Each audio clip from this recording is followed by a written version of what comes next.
What's up, Team Buckhouse? It's time for another resort review. This is the video series where we go to a new ski resort, we absolutely rip it, we have a good time, we explore, we see what this resort has to offer, and we're gonna come back here and we're gonna give it a score from 0 to 100. The way we will get that score is by going over 10 categories, each category having a ranking system of 0 is not applicable, meaning they don't have it at all. 1 is terrible, 5 is average, and 10 is best in the world. So we're gonna go through the 10 categories, we'll get our score, and I'm gonna let you guys know who this resort is really for, and almost every resort is for anyone that smashes the subscribe button. So smash subscribe, and we're gonna jump into Wilmot in Wisconsin. This is owned by Vail Resorts. Now Wilmot has an elevation of 920 feet, a vertical drop of 190 feet, so that's all you're riding, and it has 120 skiable acres.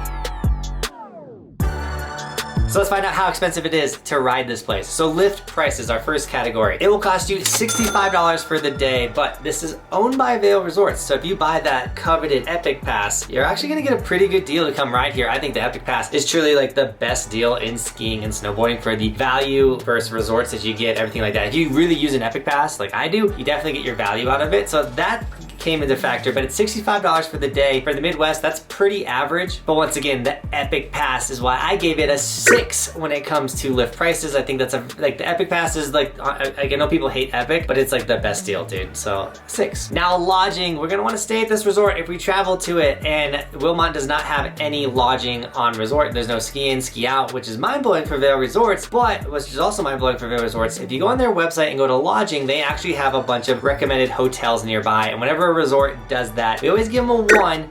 You know, they don't really have it, but they're putting in some effort. They're making it easier for people to know where to stay if they come to this resort. So we gave Wilmot a 1 when it comes to lodging. Now, ease of access, how easy is it to get to this ski resort? And if you fly into Milwaukee Airport, you're gonna be a 47-minute drive to Wilmot, but it's also, I mean, it's in a pretty residential area. It's pretty easy to get to. It's not a mountain, so there's not like windy turns or anything crazy. So when it came to ease of access, I gave it a 7. Normally, if you can fly into a place and it's under an hour to get to it, I usually give it a pretty good score when it comes to ease of access, because I always think of it through the lens of, if I travel there, can I go ride it the same day of flying in? Now I know what you're thinking, why did I go to Wilmot in Wisconsin? Why am I riding all these tiny ski resorts? And it's because I have a goal to ride every resort in the United States. There's over 470 resorts in the US, and you guys can track my progress by going to resortskimaps.com. There's a map of every resort in the United States. All the green resorts are the ones that we've been to. You can click on them and watch them. So if I went to your resort, you can watch my videos there. But if you click on the red ones and there's nothing that pops up, it's because we haven't been there yet. So if you go to the top right-hand corner, you can click my schedule and see if I'm coming to your resort, so you can take time off work or whatever, come rip with us. That's my favorite part of every time that I go to a new resort, is riding with you guys. You show me around, everything like that. It also makes these resort reviews better. So check out the resortskimaps.com. I plan all my trips through it. Like literally you can get lost on that website for hours. So check out resortskimaps.com.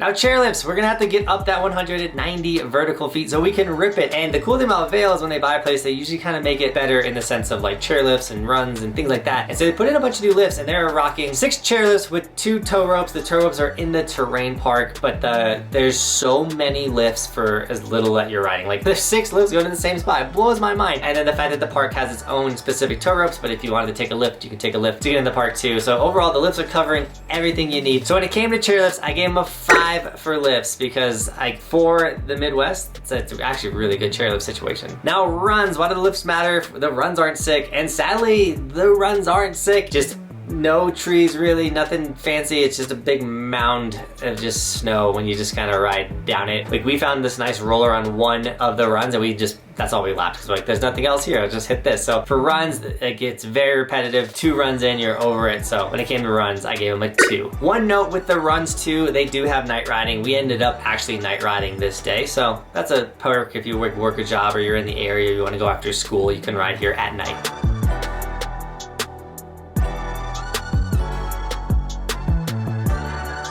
Now the terrain park, we love park riding, and we would have loved to ride Wilmot Terrain Park, but it wasn't open. They're actually like literally finishing building it the day we showed up. That's kind of like our whole story last year for the Midwest. So we actually didn't get to ride it, but I got to watch a bunch of videos from this year, and the quality of features look like incredible, and overall what they built and the flow of it looks like a really good Midwest terrain park, and kind of just has that like money put into it park. You know, like the rails weren't janky, the jumps looked like they were built with a nice snowcat, things like that. So when it came to park, I gave them a 5, an average. It does look like an average Midwest ski resort, that like to like the average of like the good ones, you know what I'm saying? But like no half pipe, no like 75-foot jump, so just 5. Now if you're liking this video, you're liking me, you like this journey that we're on to ride every resort in the United States, you guys can help us do that by snagging an Evolution sticker. We got the Snowboarder one. If you're a skier, we got you covered. We got a ski version of the Evolution logo. But all of our merch is linked down below. We have like hoodies, t-shirts, long sleeves, hats, windbreakers, so much merch, guys. It's all linked down below. If you do snag any of it, just tag me on my Instagram. I'll give you guys gear and sticker shoutouts in the vlogs, as well as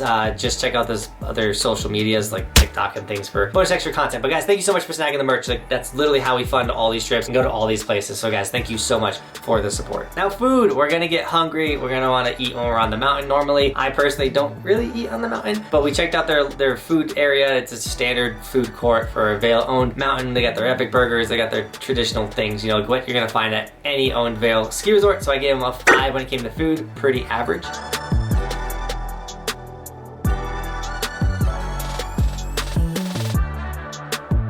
And now views and scenery. We're going on a mountain or a hill. We want to see something sick. You know, we're gonna be at the highest spot in the area. We're gonna ride, and it's the Midwest, guys. We got the classic Midwest scenery, nice, long, and flat. So they get a 2 when it comes to views and sceneries. It is the highest you can get.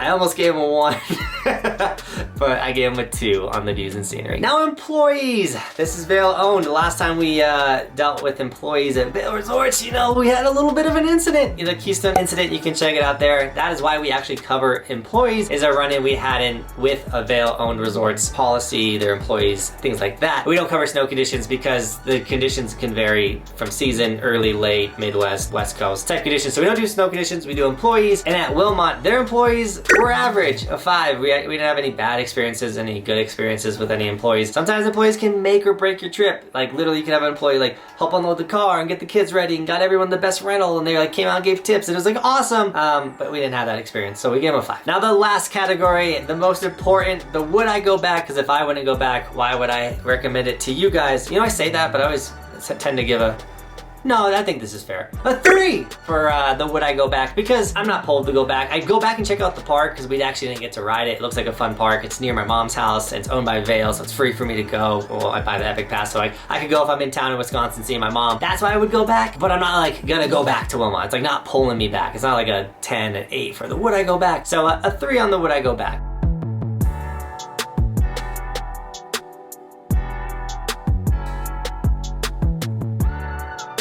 Now before I tell you the score from 0 to 100, if you enjoyed this video so far, check out the other ones. Maybe I covered your ski resort. We've done over 30 of these. So check out the resort review playlist right here. And now on a scale from 0 to 100, Wilmot got a smash like a 36. Now 36 is below average. Average is about a 50, you know, without a scale of 0 to 100. But don't let that deter you from coming to this ski resort, because even if it didn't get a high score, it might be the right resort for you. So who is this resort for? I would say it's for the beginner skiers and snowboarders, the people that are learning, people that are really into terrain park riding. You can get really good at riding their park. They literally had a beginner to intermediate to probably expert level features in there. That's what it looked like to me. So if you're a park rider, or you're a beginner snowboarder, or if you're like a college student that like enjoys partying, when we were there were people going off, just bombing the run, having a good time. My buddy Cody, my filmer, was like, dude, this feels like Snow Creek, like a little party mountain. So like that's the vibe he had from there. So that's who it's for. The beginner,